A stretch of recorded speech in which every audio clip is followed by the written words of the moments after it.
Zion classics TV news time. നമസ്കാരം, Zion classics ടിവിയിലേക്ക് സ്വാഗതം. രക്തസാക്ഷിയായ പോളിഷ് വൈദികനെ വാഴ്ത്തപ്പെട്ട നിരയിലേക്ക് ഉയർത്തി. ക്രാക്കോവ്.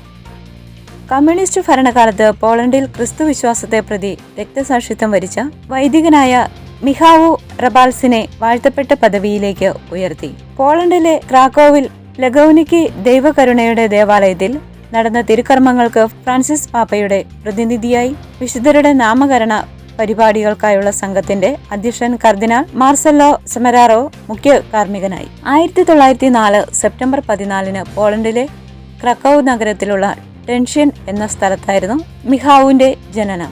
1926 ക്രക്കോവിലെ സെമിനാരിയിൽ വൈദിക പരിശീലനം ആരംഭിച്ച അദ്ദേഹം 1931 ഫെബ്രുവരി 1 പൗരോഹിത്യം സ്വീകരിച്ചു. പോവുകയിലെ ഇടവകയിൽ സഹകാരിയായി അജപാലന ദൗത്യത്തിനും തുടക്കമിട്ട റബാൽസ് 2 വർഷത്തിനു ശേഷം റെയിൽസ എന്ന സ്ഥലത്ത് സേവനത്തിനായി നിയുക്തനായി. 1937 പോവുകയിലെ ഇടവകയുടെ ചുമതലയായി അവിടെ തിരിച്ചെത്തി. എന്നാൽ 1939 ജർമ്മൻ ആധിപത്യ വേളയിൽ അജപാലന പ്രവർത്തനങ്ങൾ അദ്ദേഹത്തിന് പരിമിതമാക്കേണ്ട സാഹചര്യമുണ്ടായി.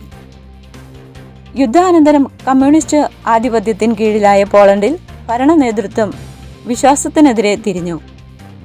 കത്തോലിക്ക സഭയ്ക്കെതിരെയായിരുന്നു പോളിഷ് ഭരണകൂടത്തിന്റെ പോരാട്ടം.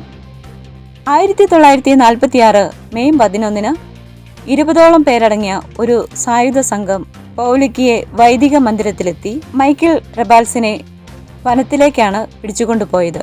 വൈകാതെ 41കാരനായ വൈദികന് നേരെ കമ്മ്യൂണിസ്റ്റ് അധികാരികൾ നിറയൊഴിച്ചു കൊലപ്പെടുത്തുകയായിരുന്നു. കൂടുതൽ ക്രിസ്തീയ വാർത്തകൾക്കായി ഈ ചാനൽ മറക്കാതെ സബ്സ്ക്രൈബ് ചെയ്യുക.